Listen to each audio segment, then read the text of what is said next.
কাকে বলে একটা এক্সাম্পল দেই, মিসাল দিলে ভালো হয়। আমার নবীজি মক্কার বাসিন্দা ছিলেন, মদিনায় হিজরত করলেন মামুর বাড়ি বেড়ানোর জন্য নয়, নানার বাড়ি দেখার জন্য নয়। যে নবীর সম্মান এত বেশি ছিল, রাস্তায় হাঁটতেন দিনের আলোতে, সূর্যের তাপ যেন নবীর গায়ে না লাগে। সর্বক্ষণ নবী যখন রাস্তায় হাঁটতেন, এক খণ্ড মেঘ আল্লাহ তার মাথার উপরে সূর্যের নিচে রেখে দিতেন। এত সম্মানের মানুষ তিনি, এত মর্যাদার মানুষ তিনি।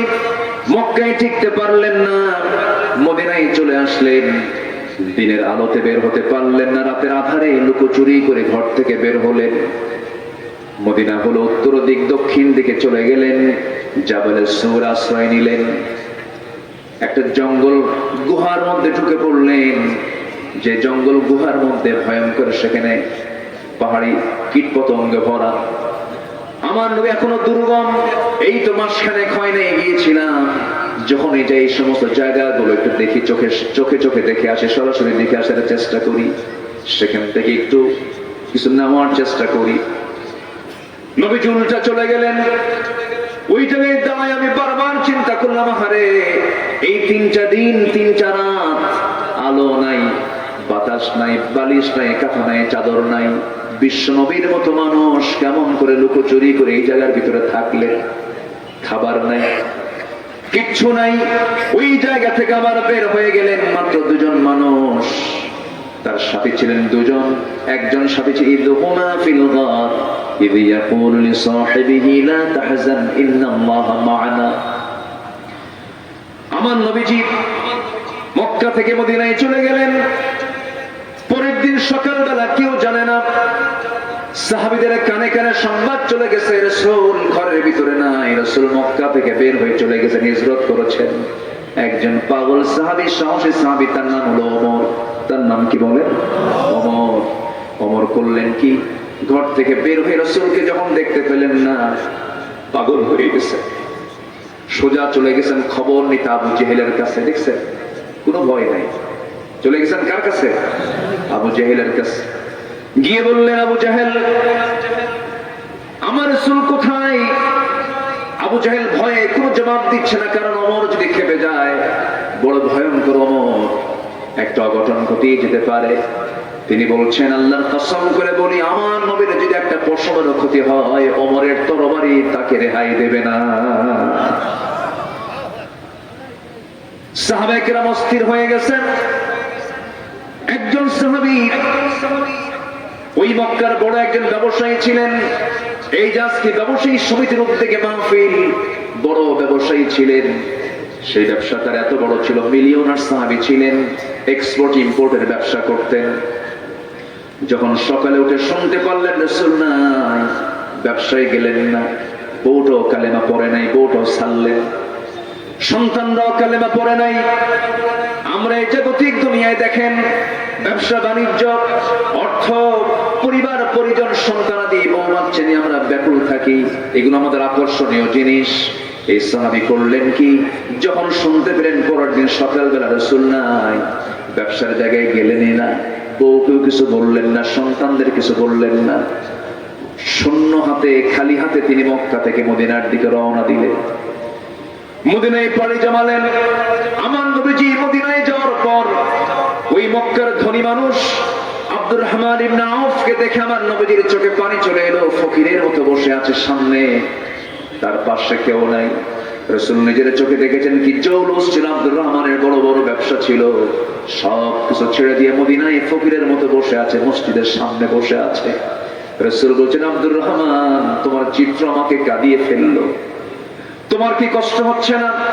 আব্দুর রহমান ইবনে আউফ বলছেন, ইয়া রাসূলুল্লাহ, আল্লাহর কসম করে বলি, আমি দ্বীন গ্রহণ করেছি, আমি ইসলামকে গ্রহণ করেছি, আমি আল্লাহর আনুগত্য করি, নবীর আনুগত্য করি। যে রাসূল মক্কায় নাই, সেই মক্কায় আব্দুর রহমানের থাকার কোনো প্রয়োজন নাই। যেরকম সুবহানাল্লাহ। আমি চলে আসছি আপনারা জানেন, আমি চলে আসছি আল্লাহর মহব্বতে। আমার নবীজি তাকে জড়িয়ে ধরলেন, জড়িয়ে ধরে বলছেন, আব্দুর রহমান, তুমি কি জানো, তোমার বিশাল বড় একটা বাড়ি ছিল মক্কা, আবু জেহেল দখল করে নিয়েছে। সঙ্গে সঙ্গে আব্দুর রহমান বলছেন, ইয়া রাসূলুল্লাহ, আপনি আমাকে এমন করে বলছেন কেন? আবু জেহেল দখল করেছে আমার দুনিয়ার বাড়ি, আর আমি দখল করতে চাই জান্নাতের বাড়ি। সুবহানাল্লাহ। নবী থেকে বারবার পরীক্ষা করছিলেন, জড়িয়ে ধরলেন। এরপরে বলছেন, আব্দুর রহমান, তোমার জন্য কিছু তো ব্যবস্থা করা দরকার, যৌবন আছে, বিয়েতে শাদী করা দরকার, টাকা নেই, পয়সা নেই, দেখি কি করা যায়। মদিনার তার আনসার সাহাবী, একজন আনসার সাহাবীকে ডাক দিয়ে বলছেন, আনসার এদিকে আসো। এই যে আমার আব্দুর রহমান, তুমি যেমন প্রচুর সম্পদের মালিক, আমার আব্দুর রহমান প্রচুর সম্পদের মালিক ছিল, দেখো তো কিছু করা যায় নাকি। শুধু এতটুকুন বলেছেন। ঘোড়ার পিঠে তাকে উঠায় নিয়ে আনসার সাহাবী নিয়ে চললেন খেজুর বাগানের দিকে। দুইটা বড় খেজুর বাগান দেখায় দিলেন, হাজার হাজার গাছ মিলে একটা বাগান। দুইটা বাগান দেখানোর পর আনসার সাহাবী বলছেন, ভাই আব্দুর রহমান, নবী আমাকে দায়িত্ব দিয়েছেন, এই দুইটা খেজুর বাগান দেখালাম, যে বাগানটাই তোমার পছন্দ হবে সেই বাগানটাই মুহূর্তে আমি তোমার নামে দলিল করে দেব। শুনলেন তিনি, মুস্কি হাসি মারলেন, বলছেন, ভাই আনসার, আর কি বলতে চাও বলো। আমি জানি এই মদিনায় কোন মেয়ের বাবা তোমার সঙ্গে তার মেয়েকে বিয়ে দেবে না, কিন্তু তোমার তো যৌবন আছে, আমার আল্লাহ পাক একাধিক স্ত্রী দিয়েছেন, দুটো বউ দিয়েছেন, একটা বউকে তালাক দেব, আর সেই বউটাকে তুমি তোমার বউ বানায় নিবা। কি মোহাব্বত তাদের মাঝে কাজ করেছে। আব্দুর রহমান ইবনে আওফ বুকের মধ্যে জড়িয়ে ধরে আনসার সাহাবীকে বলছেন, ভাই খেজুর বাগানও লাগবে না, বউ তালাকও লাগবে না, আমার একটু বাজার দেখায় দাও, একটু ব্যবসা শিখায় দাও, একটু পুঁজি হালকা দিলেই হয়ে যাবে, ব্যবসা শুরু করব আমি। ব্যবসা শেখায় দেওয়া হলো। সেই ব্যবসা করে করে সামান্য কিছু অর্থ, সামান্য কয়েক রতি সোনা তার কামাই হলো। বিয়েটাকে প্রয়োজন মনে করলেন, বিয়ে করতে গেলেন। মেয়ে পছন্দ হয়ে গেল, বিয়ে শাদী হয়ে গেছে। 3-4 দিন পর নতুন পোশাক, নতুন তার ঘাম, নতুন তার গায়ে সুগন্ধি লাগানো। নবীর দরবারে আসলেন, রাসূলকে সালাম করলেন। রাসূল বলছেন, আব্দুর রহমান, তোমাকে দেখে তো গতিমতি ভালো মনে হচ্ছে না কেন? কি ব্যাপার, তোমার গায়ে তুমি সুগন্ধি মনে হচ্ছে, চেহারার মধ্যে নূর চমকাচ্ছে, বিয়ে করছো নাকি? হুজুর বিয়ে করছি, আমার দাওয়াত দিন হুজুর, মনে ছিল কি ছিল না বলে। অনেক সময় বিয়ের সময় কিন্তু কাছের বন্ধুরও বাদ পড়ে না, মনে থাকে না। তুমি যে বিয়ে করলে আমাকে বললে না কেন হুজুর? সত্যি কথা, বিয়ে করতে গেছি, হয়তো বিয়ে হবে না, কিন্তু বিয়েটা কেমন যেন হয়ে গেল হুজুর, ভুল হয়ে গেছে, আমারে মাফ করে দেন। রাসূল বলছেন, না না, জরুরি কাজ বিয়ে করে নিয়েছো, ভালো কথা, কিন্তু টাকা পাইলা কোথায়? মহরণের টাকা তুমি কেমন করে পরিশোধ করলা? হুজুর, ওই যে আপনার আনসার সাহাবী ব্যবসা দেখিয়ে দিয়েছিল, ব্যবসা করে কয়েক কোটি সোনা কামাই করেছিলাম, আল্লাহ বারাকা দিয়েছেন, তাকে টোটালি মহরণা পরিশোধ করে রানী বানায় আমার ঘরে তুলে নিয়ে আসছি। আমার নবজি হাতটা উঁচু করে দোয়া করছেন, আল্লাহ আমার আব্দুর রহমানের পরিবারে এবং ব্যবসায়ী তুমি আল্লাহ বরকত দিয়ে দাও। এত বরকত হলো, মৃত্যুর সময় 13 সন্তান ঘরে রেখে দুনিয়া থেকে বিদায় নিলেন, এবং তার সন্তানরা এত পরিমাণ সম্পদের মালিক হয়েছেন যে কুড়াল দিয়ে কেটে কেটে সোনা ভাগ করতে হয়েছিল। তাবুক অভিযানের দিন আব্দুর রহমান নিজে 3 বস্তা সোনা দান করেছিলেন। যেরকম সুবহানাল্লাহ। তা আনুগত্য করলে কি আবার লস আছে নাকি? আনুগত্য করলে লাভও আছে। জোরে বলি আল্লাহু আকবার। ইসলাম মানে কি অভাব অনটন? ইসলাম যেখানে কায়েম হবে, সবচাইতে সচ্ছলতার মুখ সেই জাতি দেখতে পাবে। আল্লাহু আকবার বলেন। সম্মানিত ভাইরা, আনুগত্য করব আমরা কার? আসতে বলবেন না, কার? আরো চিৎকার মেরে বলেন, কার? এক জায়গায় না সব জায়গায়? সব জায়গায়। আমার বন্ধুগণ, 1 নম্বর আমরা শেষ করলাম, 15টা গুণ আমরা অর্জন করব, আল্লাহর প্রিয় বান্দা হয়ে যাব। নাম্বার 2 হলো নফসের সকল কুপ্রবৃত্তি থেকে নিজেকে বিরত রাখতে হবে, নফসকে পরিশুদ্ধ করতে হবে। যা কিছু করলাম, নামাজ পড়লাম, রোজা রাখলাম, সব ইবাদত করলাম, নফসের বিশুদ্ধতা নাই, সব জিরো হয়ে যাবে। আল্লাহ রাব্বুল আলামিন সুন্দর করে বলছেন, قد أفلح من تزكى وذكر اسم ربه فصلى بل تؤثرون الحياة الدنيا والآخرة خير وأبقى إن هذا لفي الصحف الأولى إبراهيم وموسى জোরে বলুন আল্লাহু আকবার। নফসের ট্রিটমেন্ট করতে হবে, নফসের চিকিৎসা করতে হবে, কোরআন দিয়ে ট্রিটমেন্ট করতে হবে। একজন জমি কিনলো আপনার জমির ধারে, জমি কিনলো একজন, ঘুম হয় না আপনার, সারা রাত শুধু টেনশন, আহারে কি কামটা হলো রে, কপাল থাপড়ায় বলে কি কামটা হলো রে, কি আছে না বলেন। এই যে আপনার মধ্যে হিংসাটা কাজ করছে, এই জাতীয় সমস্যা হলে পরে এটার ট্রিটমেন্ট করতে হবে। যখন আপনার মধ্যে হিংসা আসবে, যখন আপনার মধ্যে অহংকার আসবে, যখন হিংসা, অহংকার, লোভ, পরনিন্দা, পরচর্চা যখন দেহের মধ্যে ঢুকে যাবে, নফসের মধ্যে ঢুকে যাবে, তখন ভাবতে হবে আমার ক্যান্সার হয়ে গেছে, নফসের ট্রিটমেন্ট করা দরকার। আমার বন্ধুগণ, আল্লাহর কাছে নফসকে পরিশুদ্ধ করার জন্য দোয়া করতে হবে।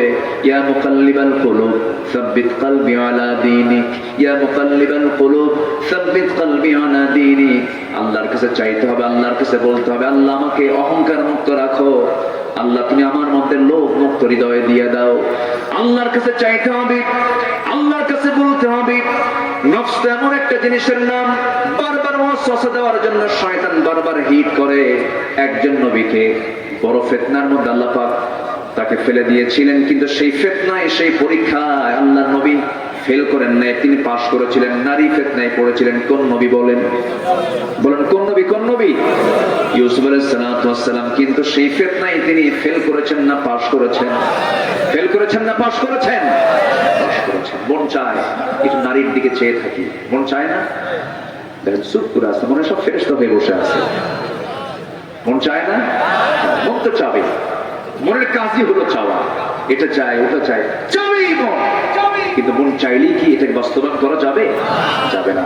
বাস্তবায়ন করতে গেলে তখন ভাবতে হবে যে আল্লাহ পাক আমাকে কি বলে দিয়েছেন। এটার নাম হলো ঈমান। এটার নাম কি বলেন? ঈমান। মন তো অনেক কিছুই চায়, মন চায় নারীর দিকে চেয়ে থাকে, কিন্তু চাই না কেন? কার ভয়ে? আসতে বলবেন না, কার ভয়ে? আল্লাহর ভয়ে। আল্লাহ রাব্বুল আলামিন বলেন, ওয়া আম্মা মান খাফা মাকাম রাব্বিহি ওয়া নাহান নাফসা আনিল হাওয়া ফাইন্নাল জান্নাতা হিয়াল মাওয়া।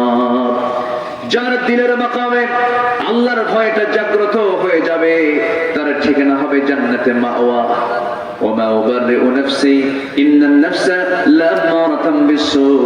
ইউসুফ আলাইহিস সালামকে যখন মিশরের সেই রাজ পরিবারের রাজার স্ত্রী যখন তাকে অ্যাটাক করে, পরিকল্পনা করে যখন ঘরের মধ্যে তুলেই ফেলেছিল, সব দরজা লক করেছিল, কেউ দেখবে না, কিন্তু সেই সময় বলা হলো, জুলাইখা বলে ফেলল, ইউসুফ কেউ দেখবে না, আমি আর তুমি আছি, কেউ দেখবে না।